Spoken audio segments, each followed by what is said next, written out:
আপনি যদি আপনার ভিডিও সরাসরি পাবলিক হিসেবে আপলোড করে থাকেন তাহলে আপনি একটি বড় ধরনের একটি ভুল করেছেন এবং এটাই হতে পারে আপনার ভিডিওতে বেশি ভিউ না হওয়ার কারণ।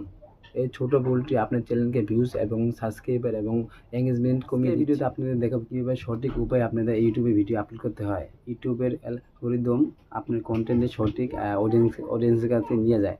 হেই বন্ধুরা, আমার চ্যানেলে আপনাকে আবারও স্বাগতম। যদি এটি আপনি প্রথম হয়ে থাকেন তাহলে আমার নাম মোহাম্মদ সুজন শেখ। আমি এই চ্যানেলে ছোট ইউটিউবারদের জন্য ইউটিউবের উন্নতি করতে এবং সফল হওয়ার জন্য সাহায্য করার জন্য বিভিন্ন টিপস, উন্নত কৌশল এবং কিছু টুল শেয়ার করে থাকি। যদি আপনার চ্যানেলটি অবশ্যই ভালো লাগে তো আপনারা চ্যানেলটি অবশ্যই সাবস্ক্রাইব করুন। চলুন একসাথে সামনের দিকে এগিয়ে যাই। ঠিক আছে, এখন যখন আপনি ইউটিউবে আপনি ভিডিও আপলোড করতে চাইবেন আপনার সামনে তিনটি এমন সেটিং চলে আসবে। একটি হচ্ছে পাবলিক, একটা হচ্ছে প্রাইভেট, একটা হচ্ছে আনলিস্ট। তো এই তিনটির কী কী কাজ তো আজকে এই ভিডিওর মাধ্যমে আমি সম্পূর্ণ আপনাকে করে দেখে দিব। তো নতুন ইউটিউবাররা কিছু না ভেবে তো পাবলিক সেট করে ভিডিও আপলোড করে দেয়।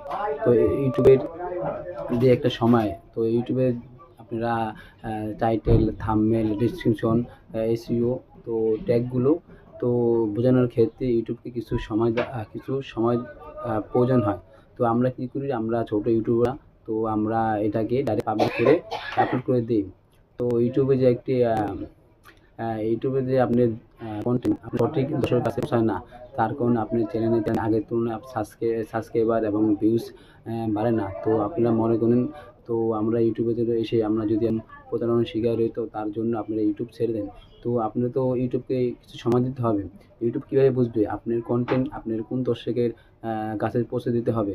তো আমি ধরেন একটা উদাহরণস্বরূপ আপনি একটু যদি বোঝানোর চেষ্টা করি। ধরেন আপনি ফুটবল নিয়ে ভিডিও তৈরি করেন। যদি আপনার ভিডিওটা আমার সামনে চলে আসে তো আমি কী করব?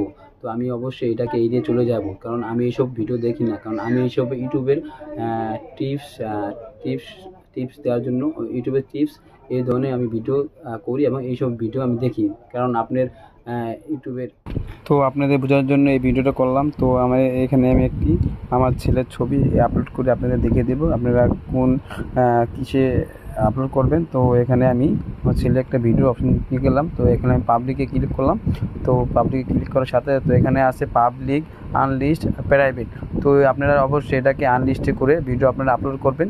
তো 5-6 ঘন্টা পরে এটাকে আপনারা পাবলিক করে দেবেন।